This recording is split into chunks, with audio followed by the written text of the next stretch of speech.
So I recently hit Immortal, and the hero I've been playing the most is Windranger. Despite her 48% win rate on Pro Checker, I personally have found a lot of success playing her from the carry role, currently holding a 92% win rate in the last 14 games I've played her. Now, regardless whether or not you like Windranger or play her as a carry, this guide should still be very informative, so let's just get straight into the video. So I basically always build the same starting items every game, opting to go with Magic Wand Triple Branches, setting myself tangos after Bounty Runes. It can be argued that the Circular Triple Branch is better to build in Abrasors or Mold Talismans, but because I build Falcon Blade, I don't need those items. This build gives a nice mix of stats for Windranger to secure last hits and sustain to cast Power Shot and Shackles in lane, which is just so much valuable. So much value.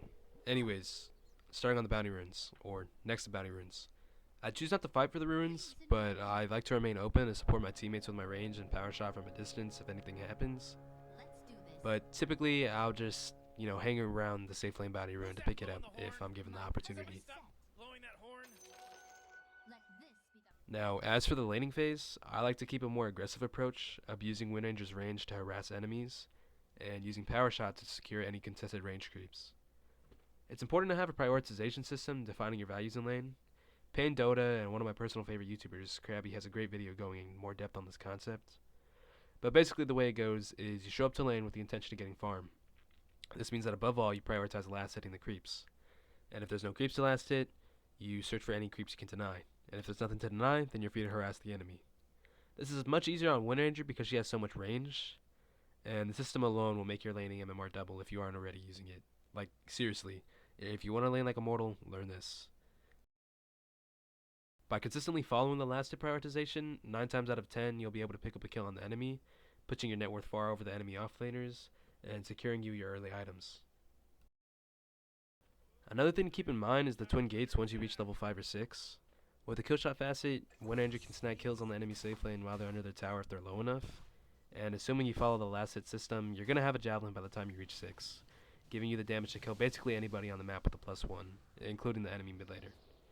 Now, I'm not saying grief or dive the heroes under their tower, but just connect to the free kills using the twin gate, or respond to dive plays when enemy heroes are out of position with your TP scroll. A big piece of advice I can give to anyone who isn't doing this already is use the gates, guys. Like, TP scrolls cost 100 gold, and they have an 80-second cooldown. Using the gates to connect to side ganks or any other side lane for any reason is much more valuable than using your TP scroll and being stuck on a part of the map forever.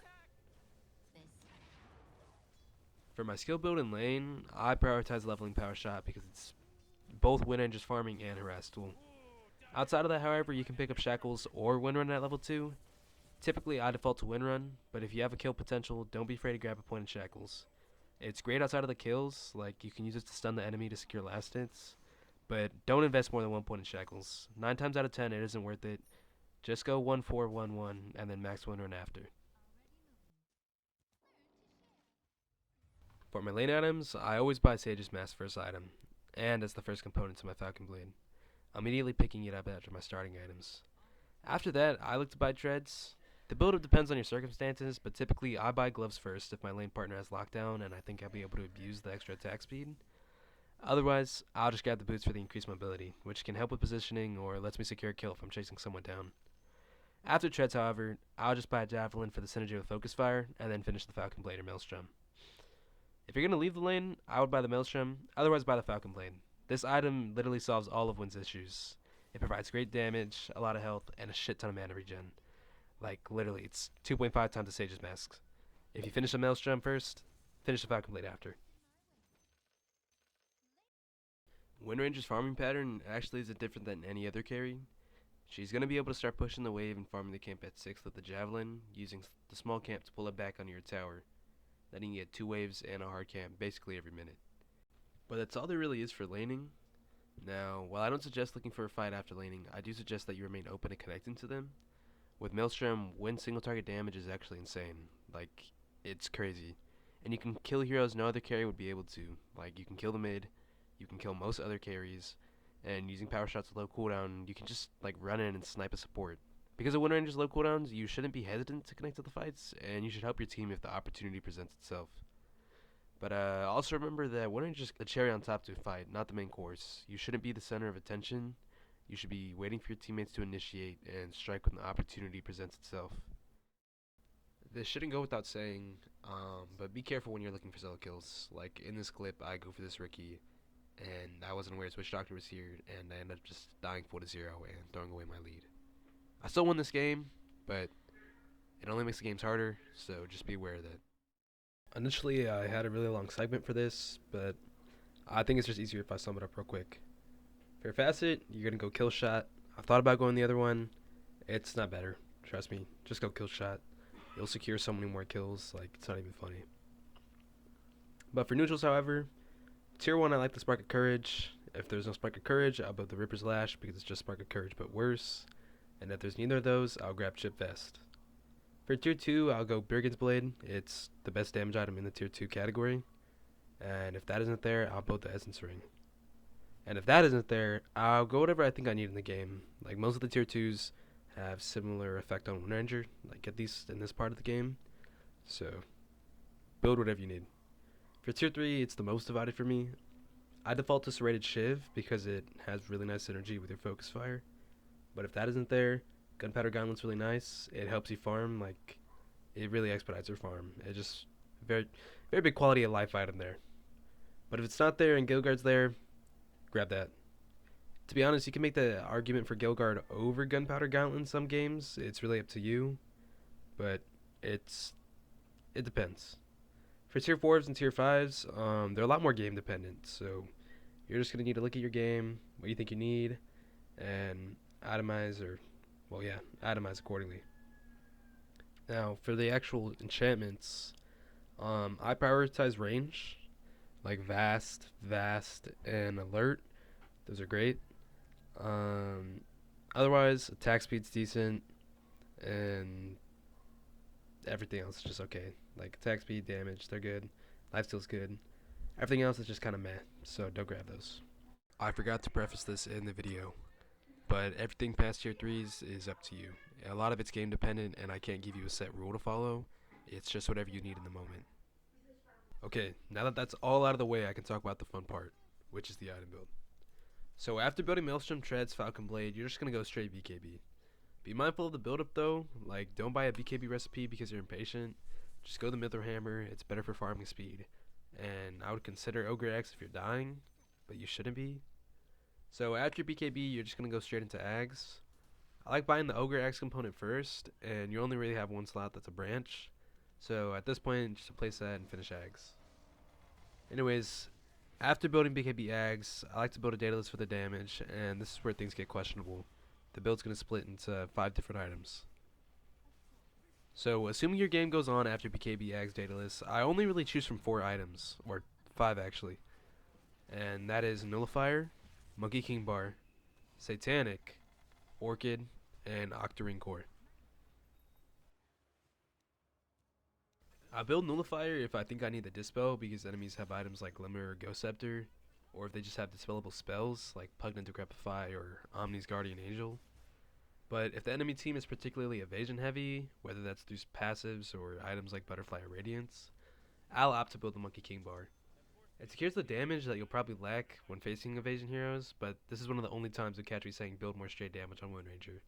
But it's only because of the piercing effect for the evasion. However, the damage is nice though, so I'm not going to shit on it too much. It's a decent pickup. Now, the next item that I consider buying is Satanic. And there's actually 2 scenarios I look for when considering whether or not to build it. The first is if I don't feel safe having to use BKB for random debuffs, like Silencer Global or Tree and Overgrowth.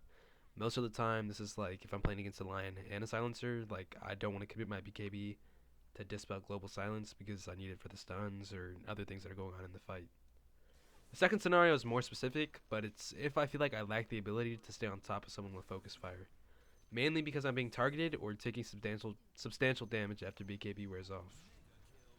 This is less about the debuffs and more about just taking a lot of damage which stops you from finishing the enemy Focus Fire.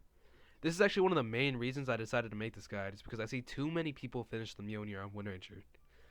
Just because they think it'll fix the issue of not being able to kill someone with Focus Fire past the 30-minute mark. 90% of the time it isn't a damage issue if you already have the data list, and more of a sustain issue in the sense that you just can't stay on top of a target longer than 5 seconds. Because they'll just straight up die. Like, pick up the Satanic if you can't stay on top of someone. Satanic fixes this issue, like, basically entirely because you have so much single target DPS and Focus Fire Like, Windranger is just going to out-sustain any damage the enemy team can deal to you, especially if you have BKB. Like, here's a clip of me almost dying and then popping Satanic and running away with over half my health. Keep in mind, this Wraith King has a blade mail. As you can see, I'm just chilling in the tier 4s, and then my Earthshaker Fissures, Rubik Sniper pop out. I look pretty dead, but I'm going to focus fire this guy, pop Satanic, and walk away with over half my HP bar. Anyways, the second to last item I consider building is Orchid. I say Orchid and not Bloodthorn because some games I'll find myself not really wanting to spend the 6,000 gold on an item that gets countered by BKB and Manta. Especially once the other cores see it. Like, it's great against channeling abilities and heroes like Slark or any slippery carry who you need the evasion for. Not even carry, mid, supports, doesn't matter. But once the enemies see that you have the Orchid, they're gonna already like start itemizing around it. So you'll see the Mantas, you'll see the BKBs, you'll see their own Satanics come out, just to purge silence. So I personally don't like finishing into Bloodthorn. Now, something I deem better than the Bloodthorn in this case is Octarine Core. Now, stay with me. It might sound crazy, but I think this item is like single-handedly responsible for my Windranger carry win rate. It's actually the reason I'm making this video. Just let me explain. So, outside of the obvious, Windranger spellcasting kit benefits heavily from the Octarine Core. Shackles, Power Shot, Focus Fire, it's extremely visible. But the real cash actually isn't in any of those, it's in your win run. Now, typically without an Octarine Core and your 15 talent, Windranger has a 4-second downtime on win run. Lasts for 6 seconds and goes on cooldown for 10.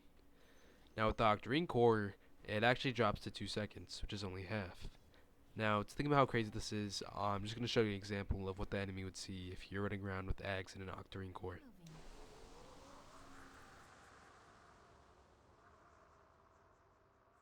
Leaves in my wake.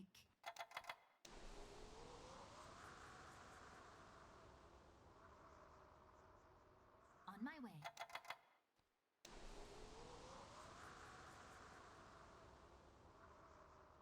Keep in mind, Windranger can attack with Focus Fire while all of this is happening. And speaking of Focus Fire, it has a 22-second base cooldown with Octarine. When used with Windranger's 25 talent, which gives her 18 seconds of cooldown anytime she finishes an enemy with Focus Fire active, it basically has 0 downtime.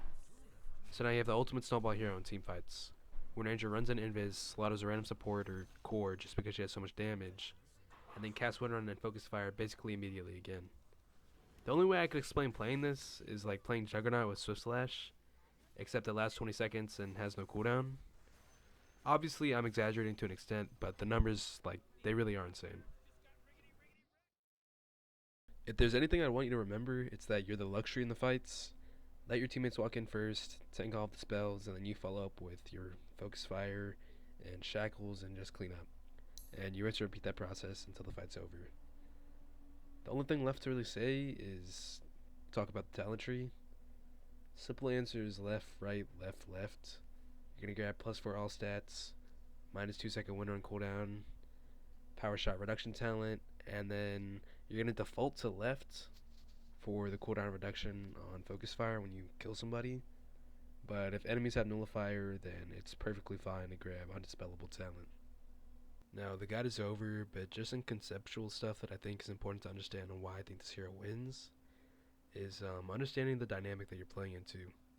Windranger doesn't farm as fast as other carries, but she demands a lot from the enemy team to stop her from running them over. I call it the win deficit. Carries have to itemize against you while you just build whatever you want. This dynamic usually means you're up an item despite having similar net worth, and the enemy carry is forced to play catch up while you're just building whatever you want, because you only really need the data list for damage, and the rest is just luxury. Anyways, outside of that, I'd like to say thanks for watching the video. Drop a like if you thought it was helpful, and feel free to leave any comments or suggestions for what content I should do in the future. I really wish there was more NA representation of the Dota scene, and this is just me throwing a shot out there and seeing if I get anything back.